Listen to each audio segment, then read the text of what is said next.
Joan of Arc, a 15th-century French peasant, claimed divine guidance in supporting Charles VII during the Hundred Years' War. Her visionary leadership lifted the siege of Orléans and secured Charles's coronation. Captured by the Burgundians, she faced trial, accused of heresy. Executed at 19, she was posthumously vindicated by the Catholic Church in 1456 and canonized in 1920. Joan of Arc remains an enduring symbol of courage, faith, and resistance.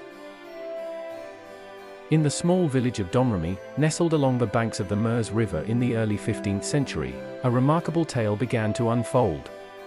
Joan, the youngest of 5 children born to simple farmers, grew up amidst the rustic charm of the French countryside.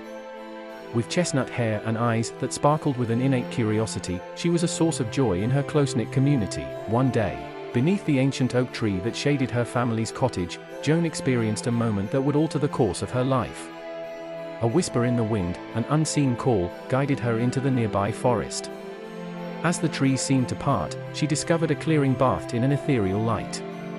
In its center stood a sword, its blade gleaming with an otherworldly radiance. Without hesitation, Joan reached for the sword, feeling an inexplicable connection.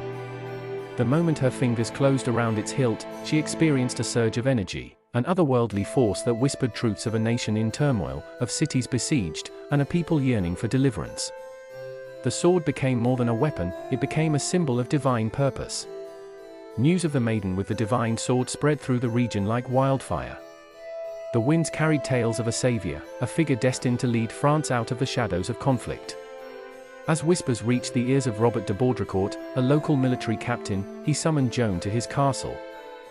Intrigued by the possibility of divine intervention in the ongoing war between England and France, in Baudricourt's presence, Joan spoke of her visions and the celestial mandate that guided her. Despite initial skepticism, the sincerity that radiated from the young girl swayed Baudricourt. He provided her with an escort to the royal court, where her destiny would intersect with the Dauphin, Charles VII, the heir to the French throne. Joan, with a luminous sword by her side, entered the royal court in Chinon. Clad in armor that bore the emblem of her calling, she stood before Charles VII, a man plagued by doubts regarding his legitimacy and the fate of his kingdom.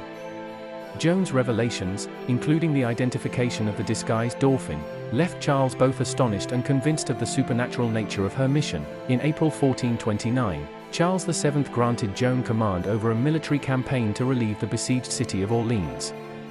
The French army, demoralized and battered, found renewed hope in the presence of this maiden who seemed to carry the very essence of victory.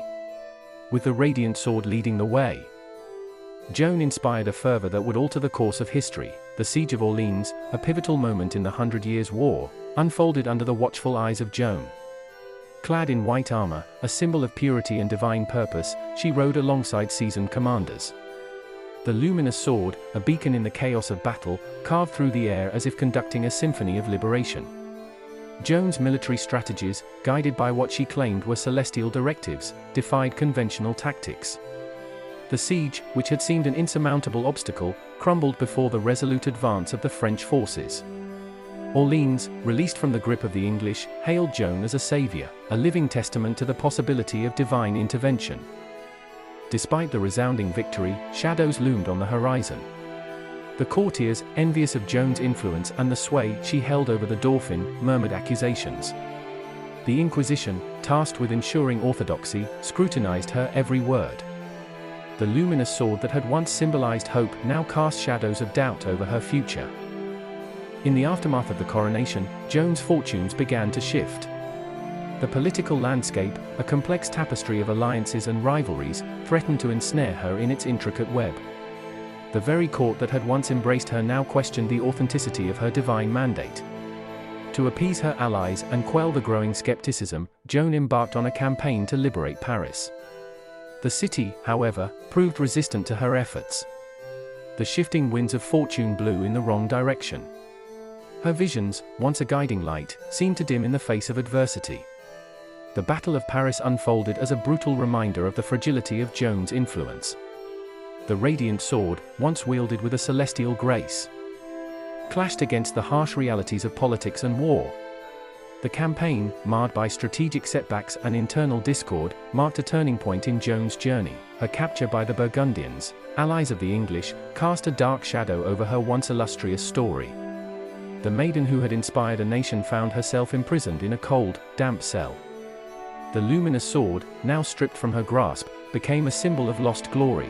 As Joan languished in captivity, the tides of political intrigue continued to ebb and flow.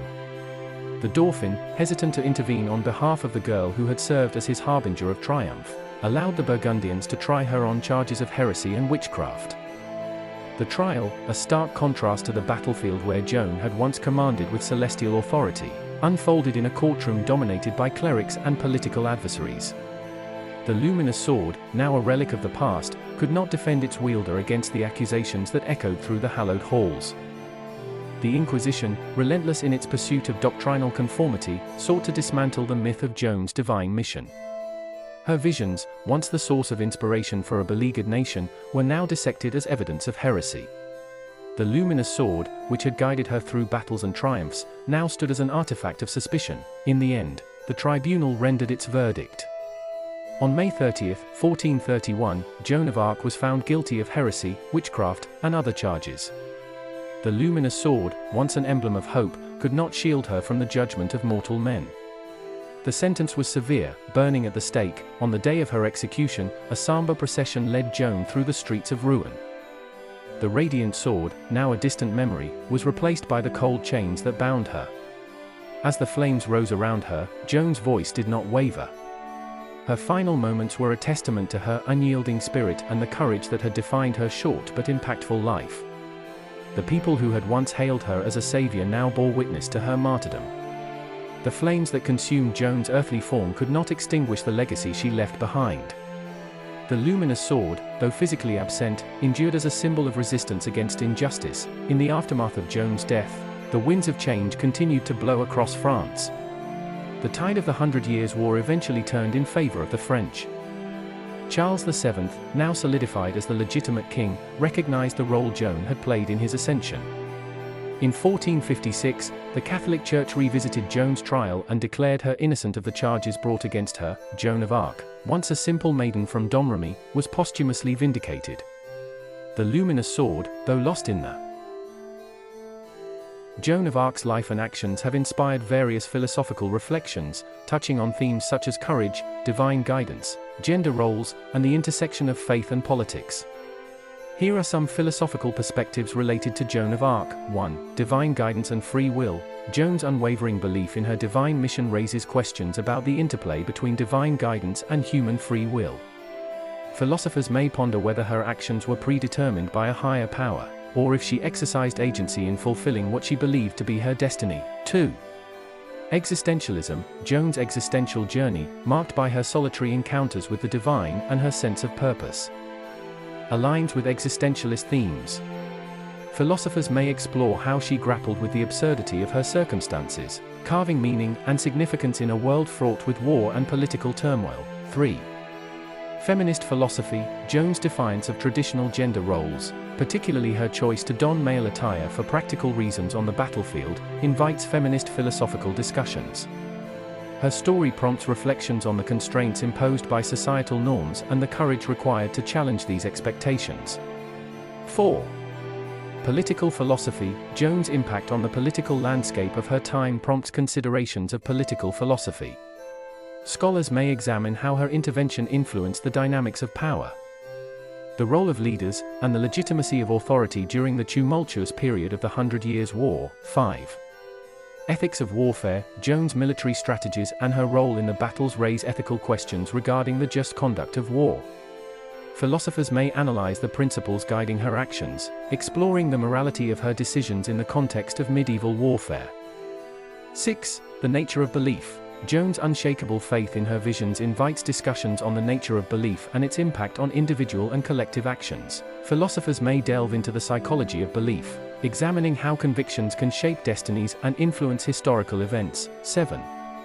Martyrdom and sacrifice. Joan's willingness to face martyrdom for her convictions prompts philosophical reflections on the concepts of sacrifice and martyrdom.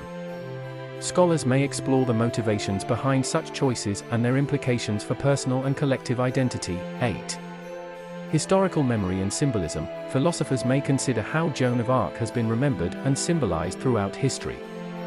The evolution of her legacy raises questions about the construction of historical narratives, the role of symbols, and the collective memory of heroic figures. In examining Joan of Arc's life and legacy, these philosophical perspectives provide avenues for contemplating the complexities of faith, destiny, gender, politics, and ethics, inviting ongoing discussions about the enduring impact of this remarkable historical figure.